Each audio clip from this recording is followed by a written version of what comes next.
Hey girlies, just a quick reminder before we dive into today's episode. The information shared on this podcast is intended to be general sports nutrition advice and education related to period recovery for female athletes. This is not specific to any one individual, and it may or may not apply to your situation. If you are looking for personalized guidance, be sure to apply to our RBSN Period Recovery Nutrition Coaching Program. Our 4-month period recovery program is designed to help you sustainably get your period back and keep it. You can apply now to get started in our program, and we'll leave the link for the program below. If you're not quite ready for that one-on-one approach, that's exactly why we created the Period Recovery Guide. It's designed to support the girlies working on period recovery, specifically if you've lost it due to hypothalamic amenorrhea. The full Period Recovery Guide is finally out now, and we will leave all of the information for it in the podcast show notes. This is the Eat More Carbs Podcast.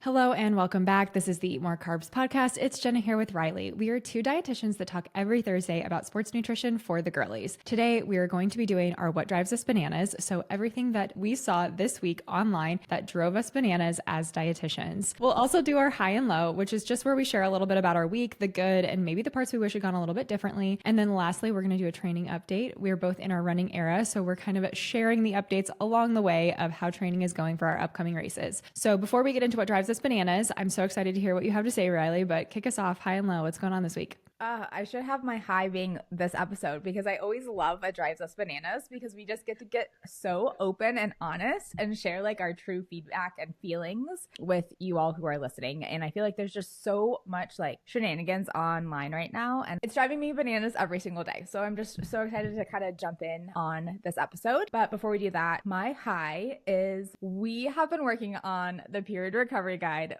for months. Months, and it is finally available and I'm so excited. Jenna, I was sharing this with you offline, but I feel like I'm in college again and I just finished my finals. Like I finished my finals, my exams are over, and like I no longer have this project, which was so fun to create, and I'm so excited to share it with all of our listeners and all of our period recovery girlies. But that 180-page document is done. I cannot agree with you more on this. I felt so similarly, and I had no idea that it was making me feel that way until the day that we like finished it, put our final stamp of approval on it, and we both just kind of sat there like, oh my gosh, it's done. Like I feel so much better having it be like something that we've been working on for literally months. This was not something that we threw together overnight. Like we put a lot of work into the RBSN Period Recovery Guide. So we are very proud of it and we are so excited to share it with everyone. So excited. I'm actually kind of excited to share my low too, because I have been sharing a little bit about my running journey on Instagram. And if you have listened to other episodes, you know that I've been using Runna and I've been trying it out because I've been kind of testing it to see if I want to utilize it for the New York Marathon because they do have a New York Marathon specific plan. So I'm playing around with it and I'm actually really liking it. I understand why people don't love it. I feel like you either are like, I hate Runna or I love Runna. I'm enjoying it right now. It definitely feeds on my like competitive side. I've been trying pretty hard at it. I've been trying to like beat it and stuff, and it says a little bit more about me than probably you, I guess, figured or wanted to know about, but I'm pretty competitive. So I've been working really hard at the kind of the Runna thing. And this week I was feeling really good about myself because Runna was like, hey, Reilly, like you're ahead of pace. Like you're, trying hard or whatever, and you're ahead of pace. And I was like, you know what? That's it. Like go me. I'm awesome. I was feeling so good about myself. My head was like way too big. And it was like, we've adjusted your pace and adjusting your times, and we're adjusting your predicted time, like your predicted finish time. And I was like, go me, like watch out, here I come. I was feeling like so good about myself, especially just kind of after watching like the Boston Marathon and everything. And then I looked at my predicted time and I had increased by 5 seconds. Oh, a generous 5 seconds. Yes. And that's what we just love about running. It's just like a love-hate relationship. I think we always talk about like with nutrition and all the things that we're doing outside of sport is just like you need every single thing that you can get to increase your performance. 100%. I feel like with running too, this is the perfect time to talk about this because usually in these episodes, we talk about influencers and them sharing nutrition advice online and those being the things that kind of drive us bananas. But I feel like with a lot of running influencers, they talk about how they they PR'd their marathon by like 20 minutes or like took a massive amount of time off. Like a 5-second PR is still a 5-second PR. If you're thinking about that in terms of like time per mile and things like that, dropping that time in a mile, like that's not easy to do. 5 seconds doesn't seem like a lot, but it's hard to drop 5 seconds when you're thinking about running. I also I'm so proud of those 5 seconds because I've been working so hard to get rid of those 5 seconds. But again, I do think it's really easy to kind of get wrapped up in like like you mentioned, like the 20-minute PR, like I'm going to PR for like 10 minutes or something like that. And like, even if it's 2 seconds, like you PR'd. And comparison is always the thief of joy in these situations. Yes, I love that. I love that. How are you though? How is your week going? Well, you definitely stole my high, so I'm going to have to take something else, which is fine. I guess I'll let you have that one. My high, I guess, adjusted is that we always talk about good Costco finds on this podcast. So I have to share my good Costco find. And before you shared that you found a pair of running tights, and I was like, I never find clothes at Costco, and I found some. So I am so happy. I found these Banana Republic undershirts at like a 3-pack for like 10 or 12 bucks. And they're awesome. They're so comfortable. They're so easy to wear. So I'm a huge fan and I love the price point. So that's my high, is that I finally found some Costco clothes that I love, and we love a good deal. So that's my high. My low, this is so silly, but I was doing some yard work this weekend and I decided that I was going to like clean up some of the leaves that were behind bushes that were kind of like wedged in between like the wall or the external part of my home and like the bushes that kind of line the outside. It hadn't been done in a while. I wear gloves because I'm always nervous that something is going to be there that I don't necessarily want to touch. And I am just cleaning the leaves out, not really thinking anything of it. And all of a sudden I was like, oh, something feels weird on my hand. And I looked down and I must have put my hand into an ant pile, and I have ants all over my left arm biting my arm. So that was not super fun. So I have these like welts on my left arm from all of these ants. One of them got underneath my watch band and I didn't know it. So where I have the most amount of ant bites is like under my watch band. What's up with the critters in Arizona? The ants, and then you had what is it called Scorpion. again? Scorpion. Mm-hmm. They're invading my home. I guess I'm not right with nature right now. If anyone has tips, please let me know, because I'm willing to do anything at this point. Get her back to nature. Right? I need to go like touch grass or something. Something's off.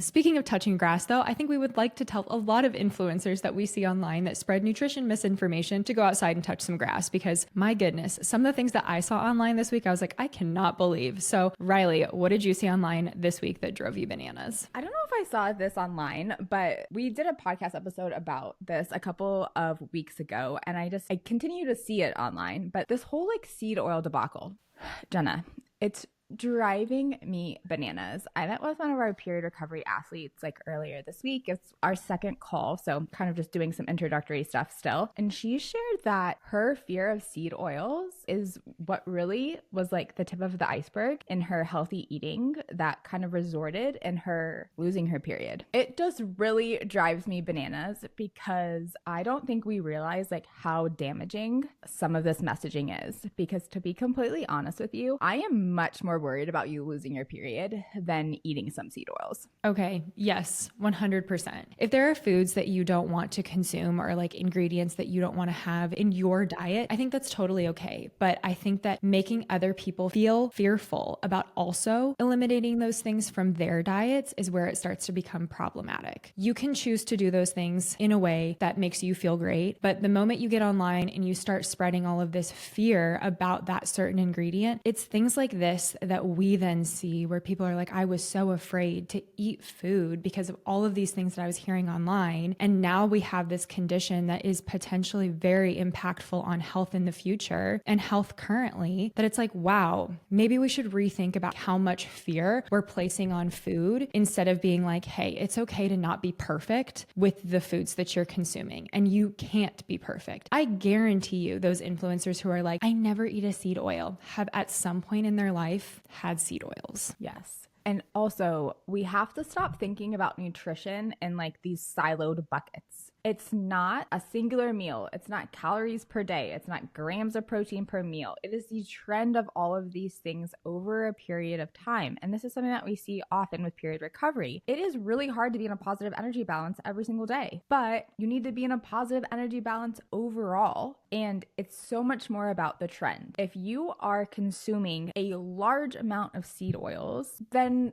there's bigger problems, I think, than the actual seed oil, right? There's looking at the habits that you're doing on a daily basis. Okay, if you are eating a lot of seed oils, you're probably missing out on a lot of other nutrients that are causing underfueling, because underfueling doesn't just happen with calories and carbs and fats. It happens with micronutrients and different things like that. So we have to stop blaming one thing for all of our problems. I think it's an easy solve to a complicated problem. A lot of people look at maybe health outcomes for family members or something like that, or even maybe a health outcome that they're experiencing themselves. And we'd love to point to one specific thing and be like, that's it, that's what did it. And usually when we're seeing somebody let's say, for example, in the hospital that's come in with a complicated health history, they're like, well, before this, I was healthy. And it's like, well, yeah, of course, because all of these things that we were doing accumulated to get to this point. And we can't say that it was just one thing that led to this outcome that we're experiencing right now. It's an accumulation of a whole bunch of different things that led to where we are right now. And of course, it would be so much easier if we could just look at one specific ingredient and say, that's it, that's the cause, that's the one we need to eliminate, because that makes it really simple and that makes the problem really explainable. And so we look for that. Maybe it was something that we need to look into a little bit further, and it's definitely not the only thing that led to this health outcome that we're now concerned about. We were talking a little bit about this offline before we started talking about on this episode, but it's really easy to market when you have demonized one ingredient. And that is something that's driving me bananas right now, is I'm seeing a lot of people who are like, buy my product because it's dye-free or it's seed oil-free. And demonizing a certain ingredient makes that product more appealing. There are also plenty of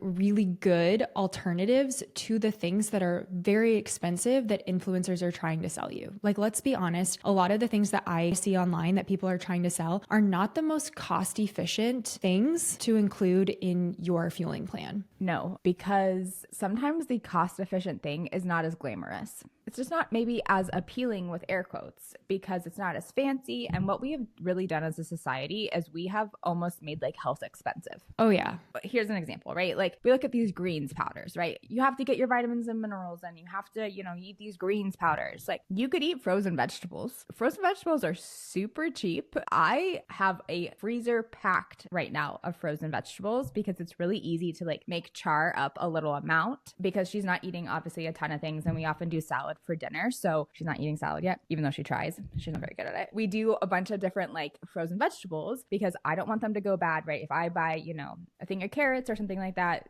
shelf life is not as long as if I buy them cut up and frozen, and I can put them in the microwave, put some seasoning on them and give them to her. And most of the bags of frozen vegetables are 99 cents. I always have frozen spinach in my freezer because you can add that to so many dishes, even if you're not trying to feed your toddler. You can add that to pasta sauces, you can add that to eggs, you can add that to smoothies, you can add that to so many things. And like you said, it's super cost efficient and it's not going to go bad. And I don't need to buy a $60 greens powder. This is my favorite. Buy my $60 electrolyte powder that's sugar free. So you mean it's salt? You mean it's salt.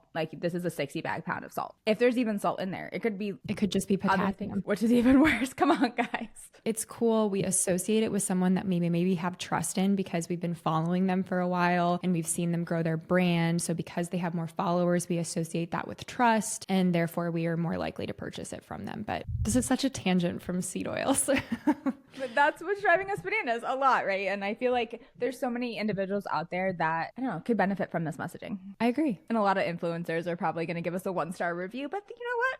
We're on to all of you. If this makes you mad, maybe you should check yourself. Yes, exactly. What about you? Anything that you've seen on the internet right now? Yes. I have been waiting for this episode to tell you about this. I need to get off the Facebook running groups because it's always those that I get what drives me bananas of all time. So this time I was on and I saw somebody that asked about taking Imodium before a run to make sure that they didn't need to use the bathroom on a run. If you aren't familiar with what Imodium is what we give people when they're having diarrhea. These people are suggesting that if you need to use the bathroom during a run, instead of addressing maybe what the root cause of this is, instead we should just take Imodium. I saw it and I was like, oh no. And then I saw that there were 300 comments on this post that had been posted like just a few hours ago, like not a lot of time. Like we're talking like comments per minute type of situation. And so many people were like, yes, this is what I do. It's what I do every time. It's what I do every race. It's no big deal. And all of these things. And I'm like, no. Like this is a big deal. We shouldn't need to use Imodium to avoid needing to use the bathroom in the middle of a race. Yes, movement promotes gut motility. We know this. But like if you're experiencing where you need to go to the bathroom that badly during a race, something else is probably going on. What did we fuel with beforehand? How frequently were we fueling with gels? Did we not practice our fueling so we had something that was different in our gut? And all of these things that are like compounding, that again, we can look at it from the kind of the same perspective of like, there's a lot of different things going on here that could potentially be causing this. And instead we're like, solve is taking Imodium. I'm in those Facebook pages too, and I don't know why we do it to ourselves, but I can't stop. I can't stop looking at them and I can't stop getting mad about it because the Imodium posts, I'm pretty sure there's one a day. Like there's one a day, or there's people like, I have a race tomorrow. I'm going to take Imodium so I don't have diarrhea. You haven't practiced with it. You don't know if you're going to have diarrhea. What if it does something worse to you? You know, I think the issue is that, especially in the running community, that GI issues are so common. We've normalized it. And it's not normal, even though it's common. And I think we even can think about this with period recovery too, where like there's so many athletes out there that don't have their period, but that's not normal. You should have a normal cycle. You shouldn't have to go to the bathroom when you're training. You should be able to eat before, especially if you have a long training session. But we've just really like normalized all of these like incorrect things and myths. And if you're running a race and you're that concerned that you don't want to stop and use the bathroom during your race, if you need to use the bathroom, like you can stop and use the bathroom and still PR. Also, if it's that big of a deal that you have to take Imodium, then you should have been practicing your fueling. Like you should have been trying to do something about it prior to your race, not just like the day before being like, I'm going to take Imodium. Like we need to be practicing our fueling. If you take a certain type of gel and it doesn't sit well with you, that doesn't mean that all gels aren't going to sit well with you, or all types of fuel that you have intra run aren't going to sit well with you. There are so many options and there are so many ways that you can still fuel a run that don't cause GI upset for you. But I think so many people are just like, well, I have to fuel during a run, but every time I fuel during a run, this is the outcome. We talked a lot about this with Megan Mahoney on our Boston Marathon episode, but a lot of the time athletes don't practice their fueling or don't think that they need like gels or fuel, especially in the running community, until the actual race day, because they don't feel like the training miles are like long enough to fuel at. And I think that's a big mistake that people make because, again, if you're not practicing this, you don't know what's going to happen. I'm a big fan of like practicing even on your smaller runs, because that's when you have the ability to be like, oh, I'm not 8 miles or 9 miles or 10 miles away from my home, and now I'm stuck in a situation where I'm uncomfortable. If you fuel on a shorter run and you're like, oh, I can turn around now and I have a mile and a half and I'm back home, that provides a lot more flexibility with trialing things and finding where the error occurs for you. And there's no problem with fueling a shorter run. Just like you've said before, think of it as kickstarting your recovery. Maybe we didn't need that amount of carbohydrate for that long of a run per se, that's in air quotes, but like we can view that fuel as kickstarting the recovery side of things if that's where the hang up is. Yes. I also have been really focused on running at certain paces right now, at different paces. I'm practicing like racing. I've been actually fueling on my shorter runs, like even like less than 5 miles, when I'm running at race pace, because my heart rate's elevated and my body's just going to be in a different state than if I'm doing it on my long run and maybe like I'm in a lower zone, my RPE is not as high. It's just like a different situation. I want to share a story. I was in a race one time and I decided that I was going to fuel through the station. So I was still going to run and fuel, but not stop. Usually in runs, I will slow down or pull off to the side to take my fuel just because that's easier for me and I find it an easier way to get in. I had practiced running and taking my gels, but I had never practiced running at pace and taking my fuel. The gel ended up mostly along the side of my face. I didn't end up getting most of it in. And I didn't know that until the end of the race when my husband looked at me and he was like, what is all over your face? And I was like, oh. So yes, it's so important not only to like take the gels and practice them for like the type of fuel that they are and what works or doesn't work for you, but also at the speed. And if you do plan to pull over and take it, are you going to maintain your pace through that fueling experience? Are you going to do it at a fueling station so you have water there from the aid, or do you need to carry water with you because you aren't planning on taking it at a fueling station? Like all of these things need to be practiced. Like when we say practice your fueling, I don't just mean like try it and see if you like it or not. not. I mean like mimic race day and what you plan to do. Like that's what I mean when I say try it. I have a funny story also about this because I usually wear a vest when I run. Like I like a vest because it just works better for me. And I feel like, again, everybody's a little bit different, but I like being able to carry a lot of stuff. I can't wear a vest for my New York Marathon coming up in November. So I bought a handheld water bottle because that's something that I can have. And I'm not used to that. And I did about, I can't remember, like 8 or 9 miles last weekend and used my handheld for the first time. Jenna, I'm so weak because my arm was hurting. My arm was hurting because I had not been used to carrying a weight basically in one arm and like making this like running motion because I had my phone in there and my fuel in there and my water bottle. I filled up my water all the way. And I was just like, holy moly. Like I can't imagine if I had never practiced this and my arm was hurting at like mile 3 of my 8 miles and I was gonna try to run 26.2 with it. Right. Which is why it's a good idea for you to practice even on those shorter runs to get used to that. It's just like weight training. You know, we don't walk into the gym the first time, or at least I didn't, and squat the amount of weight that I can squat today. Like I had to start very light and work up to that. And it's the same way, like maybe we start carrying that water bottle on your 2-3 mile runs. And even though maybe we don't think of needing fuel or needing fluid during those short runs, but it's practicing that side of it that is like what's important in those moments. And it doesn't just apply to running. Like if you're a team sport athlete, like practicing your fuel at halftime, even like our High Rocks girlies, like I work with a lot of our High Rocks girlies in our period recovery program and like figuring out when you're fueling during High Rocks, because like I have a couple clients that have shared like they have to fuel before the burpees because if they don't fuel before the burpees, their fuel is flying out. It's hitting them in the face. It's on the ground, right? Because you have to practice and you have to practice like in competition or in a simulation. Everything should be practiced. And that's what we mean by do it before the day of the race or do it before the day of the competition. Speaking of races, talk to me about your training update. You are running the New York City Marathon, but that's not for a little while now. We have some other potential races in between now and then to kind of practice race day leading up to that. So what's going on with your training this week? What are you looking forward to? So I'm currently planning on running a half at the end of June. It's just like a very local half. I think it's capped at like 1,000 people, which I love.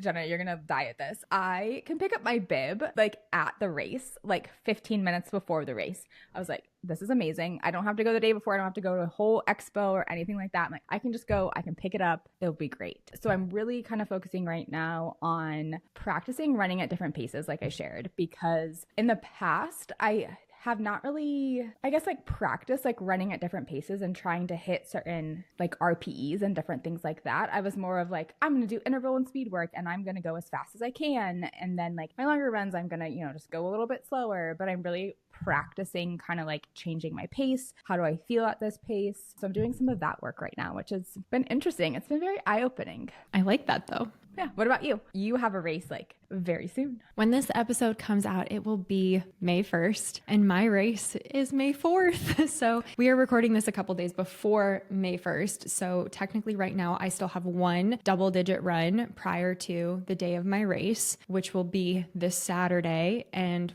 tomorrow. This marathon training has been full of a lot of ups and downs. So I'm just going to go and have a good time. I know that before I had set a really, really big like PR goal that I was hoping for. And at the end of the day, like if it happens, great, but running a marathon, no matter what, is a big accomplishment. And at this point, I just want to go and have fun. So that's my goal right now, is just to enjoy it and remember that like the whole point of this is not so much the actual race, but it's the training and preparing for the race that like makes it fun. So definitely a few more bumps in this training block than I was anticipating, but that's okay. And we're still going to go out and have a good time and just like enjoy being in California. And I'm finally going to get my active culture smoothie. So if you know, you know. Last week we talked about rest day. Talk to us a little bit about your taper right now. How is that going? How is this whole kind of rest period for you? Taper is so hard for me because I feel like it works with me mentally more than it does with me physically. I start to feel like I'm losing endurance. I start to feel I'm not going to be fast on race day. And all of those things are just not true. It's your brain working against you. So I have to remind myself that like these couple of days leading up to my race where I'm not running as much or I'm running way less or running a lot slower are not going going to be anything that impacts my ability to run my race. All of the things, just like fueling, it's an accumulation over time. That is what is going to lead to me being successful on race day. So the same way we look at like positive energy balance for period recovery, it's what I've done over the long term that's going to lead to me being successful. So in those moments, I just remember that like I love to run on fresh legs. And so I will get to run on fresh legs if I taper properly. So that's what's keeping me motivated, even though sometimes I still struggle with the idea of like, I shouldn't be running. Like I have a race. Why am I not running as much? Super important to taper, carb load, and make sure you are the best you can be on the morning of the race. I love that. Something that drives me bananas quickly because we're talking about it on this episode is all of the like running influencers who are talking about how much weight they're gaining during taper. For those of you not watching the feed, my eyes just rolled back so far into my head and my contacts fell out. Oh my gosh. If you're not gaining weight during taper in your carb load, you're not doing it correctly. So honestly, great job, everybody. Good job. Yeah, that's good. Like if that's messing with your head and you are stepping on a scale that frequently, don't step on a scale during carb load unless you're the kind of person that's going to be like the thing that makes you feel positively reinforced. Like if that's going to make you feel negatively, don't do it. But if you're somebody who wants to know, am I carb loading correctly? Then you can, but Also, if you're running to like lose weight, like it's just like it doesn't make sense. Like it's confusing messaging. Like we need to dive into something a little bit deeper here, it sounds like. But I just had to quickly throw that in there because I'm seeing a lot of that right now with like the Boston and the London Marathon. what's the goal? Do you want to PR? Do you want to qualify? Or do you want to lose weight? It's always about the why. Oh, but sometimes the why drives me bananas. I know. Oh, well, you'll have to keep us posted. We'll be wishing you, throwing up the T's and P's for your marathon. I'm so excited for you. I'm also so jealous that you get to be in Orange County. Yes, I wish we were there together so we could go and run the steps in Laguna Beach and get active culture smoothies together, but maybe one day. 2026, that's the goal.